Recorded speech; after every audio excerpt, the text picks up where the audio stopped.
Hi, Precious. Thank you for joining.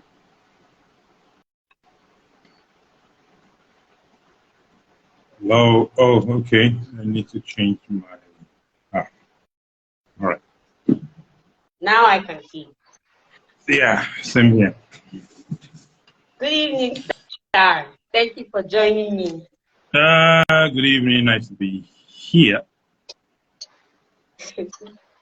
How was your day? It was good. Good, restful. Okay. Good to at least take some time to prepare for the process we're engaged in. So it was good and restful. How ready are you for tomorrow's election? Mentally, I would say yes, we're ready. You said? I would say mentally, I would say yes, we are ready. Okay. Okay. Thank you for joining me. Do you want to introduce yourself? Uh, in a way, yes. Name is Sam. I think I'm a life coach, trainer. I'm not an influencer in the sense of influencing. I guess that job rests You're with you people. an influencer. Maybe not the way Instagram and social media uses it, but you're an influencer. Okay, I work with leaders, training people to be leaders, backing people in a general sense. Yes. Okay. Thank you for joining. Yeah. I'm sure people are thinking I want to talk about my candidate tonight. Maybe I will, maybe I won't. I don't know. But that's not really the focus of this conversation tonight. All So right. Nigeria's elections, as everyone who will be watching know, is happening tomorrow, except we wake up tomorrow morning and hear another news, which I don't think we're going to hear. But we're There having shouldn't elections tomorrow, and I'm sure you said? there shouldn't be another news. Well, anything can happen in Nigeria, like they say. But No we way. are hoping that it happens tomorrow. So I'm All sure right. many people have decided about who they're voting for, and some people haven't decided yet. And despite people's decisions, I'm not hoping. Well, I maybe some people will change their decisions from watching this. Maybe some people won't. But the aim of this conversation is just to inform people's minds so that they can make better decisions when it comes to who they want to vote for. So that's really the focus of this conversation, and I hope that people have something to take away from it beyond Nigeria's elections. This can apply to life in every other area, and I hope that people find it helpful. So, to begin this conversation tonight, hi, I can see you. Yeah, I'm greeting the people that are watching. Sorry. Okay, so my first question to you tonight, as a Nigerian, as who you are, a coach, a life coach, and anything, every role that you occupy.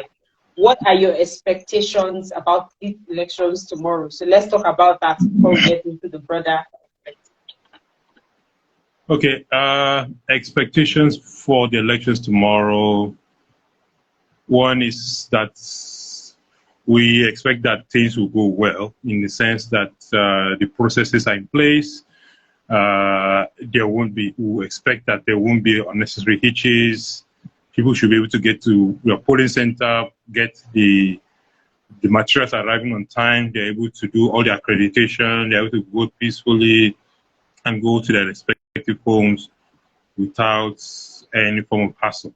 Of course, we expect that things will not always go 100% fully, but the greater we need to minimize inconveniences for people in getting to vote, the ease of transmission of the results is what builds credibility for an electoral process.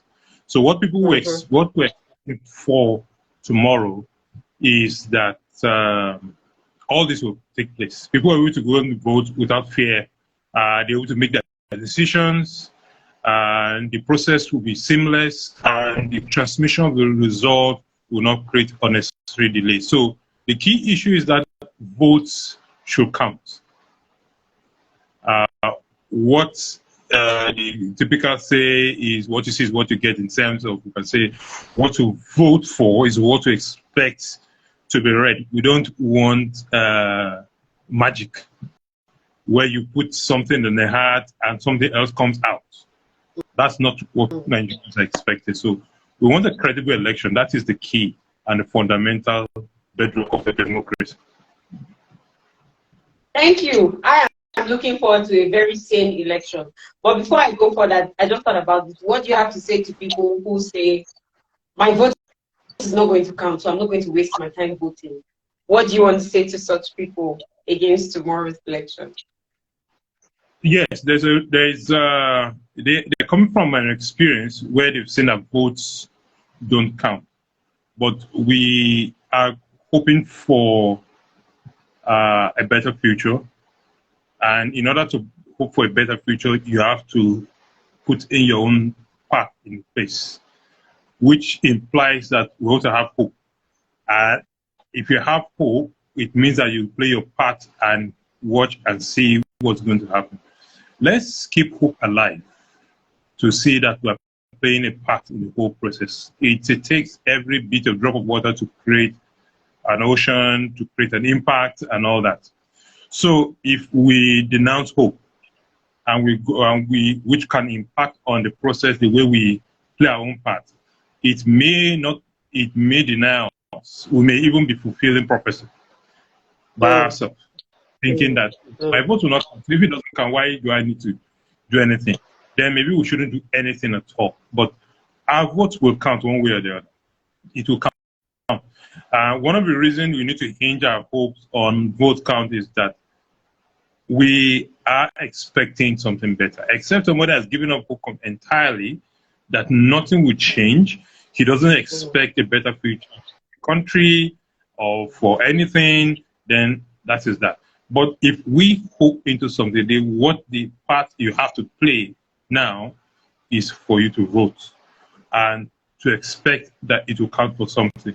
We all have a way of doing that in different ways. You will say that some things will happen, don't happen, but every day when we go take a step out to go and do something is with an expectation. And a large number of times we'll see that a result of our constant effort in getting everything done, we see that all these things play out. So it's very critical for us to believe, to have hope. Yeah. And it's out of that that a beautiful thing comes out. Thank you for that response. So it doesn't, well, I don't want to say it doesn't matter if our votes count or not. What counts is actually that we go out doing what we believe and just doing the right thing. Thank you. So now to the conversation. What qualities do you think people should look out for in who they decide to vote? What are some key qualities people should pay attention to, regardless of all the frivolities we have, which party I like and all of that? What are some key qualities people should look out for in who they want to vote for? Key qualities, I'll do a rundown, then we can talk about the one after the other. One of the key qualities, talk about integrity. Integrity is being whole. What you say is what you do. I want somebody that comes and says, I intend to do this, and also what follows next is the courage to get it done. Courage to follow through the process. It's a difficult road. Leadership is difficult. You have to make difficult decisions. If you don't have courage, you can't make those decisions. The other quality I would say is somebody that is knowledgeable and can communicate. Because you may have an idea, if you don't have an idea of what you need to do, it becomes complicated. You don't want somebody that's all over the map, but somebody that shows that he understands what is actually going on and has a plan, a map of how to get it done. It doesn't just rest on that. You need to be able to communicate that, both to the people who want to get it done and to the electorate, those who elected you. Those who want to elect, we want somebody that way to communicate so we understand that he knows what is going on and he has a plan. Because if he cannot convince people with a roadmap of what he wants to do, it's going to be very complicated. It means that he himself may not really have an idea of what is going on, how to handle it. So the person has to be, we'll talk about good judgment, capacity, a person that both of the thinker and a doer in that sense. Now, another thing that someone defined leadership is, we talk about a political leader now, is somebody who, it also comes back to courage, knows where we should be. He takes people who is going to really to take us to where we should be, not just where we want to. And I would explain this with an example about Nelson Mandela. When we watched the movie on Mandela, there was a point in which people were becoming increasingly frustrated with all the violence and all that. The blacks in South Africa told him that as a leader, he should provide them with arms for them to defend themselves. And he came and he told them that they are wrong. He told them he is their leader. And if they allow him to lead, he will tell them when they are wrong. And he told them to their face that they are wrong. We need somebody who will be courageous enough, who will be bold enough to do what is right to fix the nation. What it means for all of us is that, see, all the things that we need to do, may not be convenient. And we can take a cue from that from the family unit. Leading a home. Most of the things that the parents have to do are not necessarily what the children would like, but they are very, very essential for the well-being of the family. So you can't just say because people say we're crying, we don't like it, it's not convenient, but they are essential things. So we need leaders who will be able to do that. So those are qualities we need to look at first. We look at people we need to vote. It's not just that does he sing what it is, but is the person credible? Does the person understand what he's doing? Can the decisions he's going to make help this nation to be on a sound footing? I think that should be a critical issue to guide our thinking as we go to vote tomorrow. Thank you, sir. So I know people have decided and mentioned the kind of people they want to vote. Even me, I've declared in some spaces who I want to vote for. But beyond joining the crowd, which I think is key for me in having this conversation, beyond joining the crowd to say, okay, because everybody's voting this person, oh, because this person is amassing the crowd, let me join. I think it's important that you know what you are putting down your support for, so that in the end, when things do not go the way you think they would go or would have gone, then you can boldly say, okay, at least I made my research and I voted based on my qualities that I believe I want to see in my leader. You mentioned integrity, just as a way of reiterating for those following. Integrity, good judgment, capacity, a thinker and a doer, and someone who is able to really lead in terms of saying, it doesn't matter what the people like or don't like, even though we're coming to talk about that shortly. But what matters most is I have to do the best for people following me. So thank you for those important points to note. So that moves me on to the part of, okay, so we have this leader who is ready to do everything to make sure Nigerians are comfortable or give Nigerians a better life. But then, who do you think has the most power to effect change in a country like Nigeria? In the sense that, okay, yes, let's vote for this person that we really want. Yes, he's the best person to do the job. So does it lie solely on this person to effect the change, or who do you think has the most power to effect change in a country like Nigeria? Change is an interesting process because we're all citizens, we all own this country. Everybody has their own part to play. The leaders we're going to elect tomorrow, they have a significant role to play in terms of providing leadership. We also have the role to play in terms of holding them accountable to what they've promised that they will do.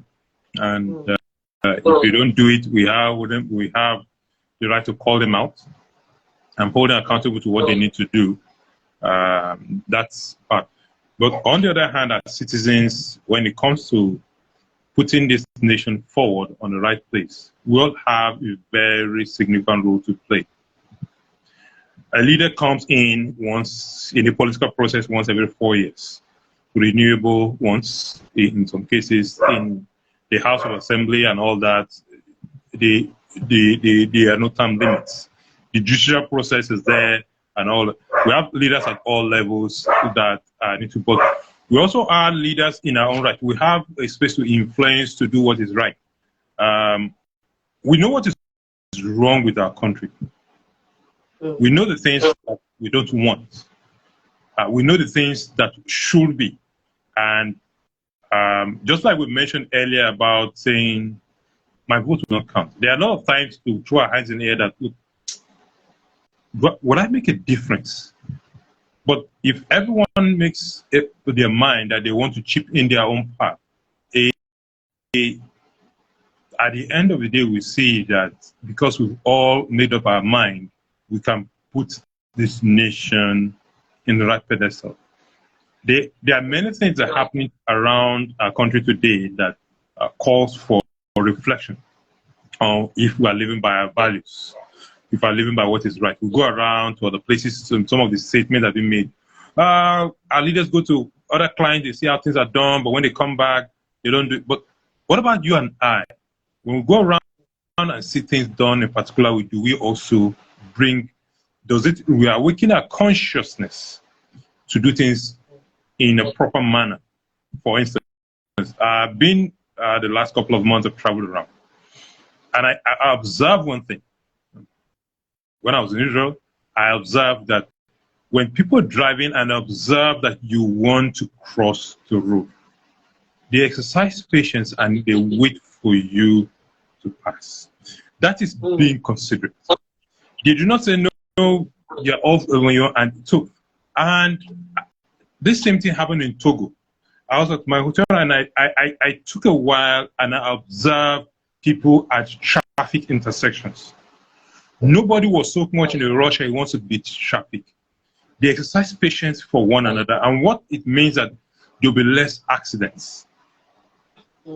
It means that if we all keep to that, everybody will get to their destination at the proper time. There's also this essence of there's it kind of like more like there's not enough or there about we can't seem to wait for one another. We don't seem to prefer one another. You go to queues and certain places, everybody just wants to get ahead. So that lack of consideration for one another is part and parcel of what destroys the fabric of our nation. You think about the projects that we do. Do we do a project that will serve the generations to come, or are we only thinking about ourselves? And that is why, for instance, we have medical tourism, where people who seem to have the means have to travel out.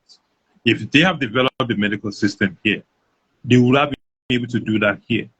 But it's not everybody that has the opportunity to travel. And unfortunately, a key person had to die during the COVID process in this nation because around that time, they couldn't travel. But if our medical system had been developed equally well, the need to travel out would not have arisen. People have taken care of ourselves here. And this affects every aspect. We're very intelligent people, very capable people, but can we take a pause and consider ourselves? Don't put all this division, putting ourselves first, putting our family first, putting our gender, religion, ethnicity, geographical divisions as basis of putting people in position of power, in position of influence. That no, it's the time of our people. They have to do whether the person is capable or not, whether the person has good intention or not. So we cannot sow apple seeds, or let me say mango seed, and expect banana trees to come out. It can't happen. We have to put in good governance. Even in our individual workspaces, offer the right kind of service. When people come to work, do the right thing. I see particularly the way we keep sabotaging the system, particularly in different sectors. I don't just want to call out a particular sector so people just say, why is it only us? But it's almost everywhere where we do not protect the system. The system is what sustains the process for everyone. But when we sabotage the system for our own personal needs, it wrecks everything. It means that when you think you're only caring for your own self, others are not cared for. And by extension, it affects everything. There's a ripple effect that goes round. It also means that the best and the brightest amongst us will not have the chance to serve the rest. So the quality of things comes down. It means that no matter what the leadership is saying, if we are also not committed to the well-being of the nation and put our nation forward, we will not get the best. So in essence, we all have a role to play. Every one of us. It doesn't just end with the election tomorrow. Every one of us have a role to play. Thank you so much, sir. And for me, this has been my gospel, kind of like everywhere I go. It's as little as when you're in the bus and you buy something and you just finish chewing and you out the window, you don't even care about the environment. It's as little as saying good morning to your next door neighbor. Yeah. It's as little as just looking out for the other person, like you said. It doesn't cost it doesn't matter who the leader of the nation is for you to pick up your trash. It doesn't matter who the leader of the nation is for you to just keep your area clean, or even at your job, because your boss is not there, you choose to do otherwise of what you're meant to do. It starts with every one of us. So if we are looking for change in Nigeria, I think the first place to start is to elect ourselves as good citizens of Nigeria, such that even when we see somebody else doing the wrong thing, with wisdom and kindness, you know, putting them right. Okay, I think it's even a normal thing. People even make excuses for some wrongdoing that they see people doing, because they feel, that's how we do it now. That's how we do it does not mean it's the right way to do it. So if we really want change in Nigeria, I agree with you, we need to be more considerate of other people. We need to be kind. We need to stop being selfish as much as we are voting for whoever we want to vote for. So really, that's the reason for this conversation tonight, just to let people know that beyond going out tomorrow to cast your vote, you have to also know that whoever you're voting for does not have a magic wand to just do like this and then Nigeria is in a good state. We all have our parts to play. And I hope that beyond tomorrow, starting from tonight, we will be intentional about playing our roles as citizens. So just some tips for us. I don't know if everybody watching this is going to vote, but whoever is going to watch this and you're going out to vote, I encourage you to think of how productive you can make that time for yourself. Mr. Sam has told us already about being patient. I think it's very key for tomorrow, because we are going to see things that are going to drive us nuts. We're going to get angry by the way some people will do some things. But the key thing is that we should be patient as we watch the process. And if we think we need to speak up where things are not being done right, I think we can kindly speak up. We don't have to be brash or rude to anybody when we step out tomorrow. And as you go, I was talking about making the time productive. You can pick a book. I was talking to somebody earlier today, and she said she's planning to take a book and a phone to listen to some messages or read a book while she's waiting to vote. You know, there are productive things you can do with that time that can also help you be patient. Pack some snacks, dress smart in case of any. We're hoping that it will be peaceful, but when you need to move, make sure you are well dressed. Yes, thank you, Mary. Like, we need to start with accountability to one another. Also, take water, because you might be staying under the sun on a queue, or we don't know how all the polling units are going to be.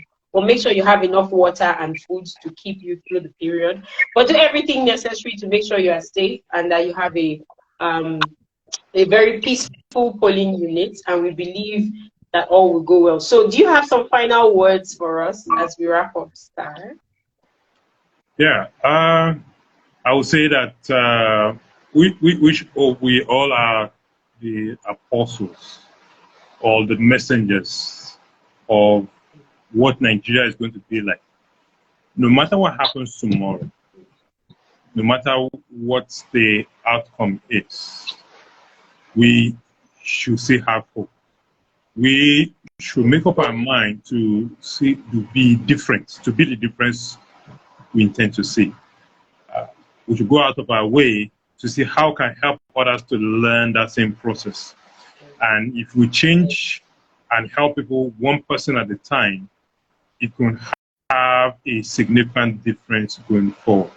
We can't tell how the impact of our interaction with one person can go a long way in making a whole lot of difference. And it does. It does. So let's just keep up and be intentional about our commitment to see that all turns out well for our country. Very key. Thank you so much, sir, for joining this conversation. I really, really appreciate you. So, as a way of wrapping up, please, as we go out to vote tomorrow, let's ensure that we are in the right space of mind. Also, just be kind. Be kind. People, this past few weeks have been rough for practically almost everybody in Nigeria, except you have some special powers. These past few weeks have been rough for everybody in Nigeria in the last few weeks. So as you go out tomorrow, be kind. Yes, Precious, thank you. We should also pray. We can't neglect prayer in all of this. Let's just go out there, be kind to the next person, do things right, and just make sure that you are doing the right thing. You are accountable to the next person to you at your polling unit tomorrow. And we trust God that everything will go well. All will be peaceful, and we would have a good candidate become our president and senatorial representatives tomorrow. Thank you, everyone, for joining. I really appreciate you. Till the next time we have a conversation with FPBells on any other topic, I hope you do stay safe and be kind to the next person. Thank you. Thank you all for joining. Bye. Bye.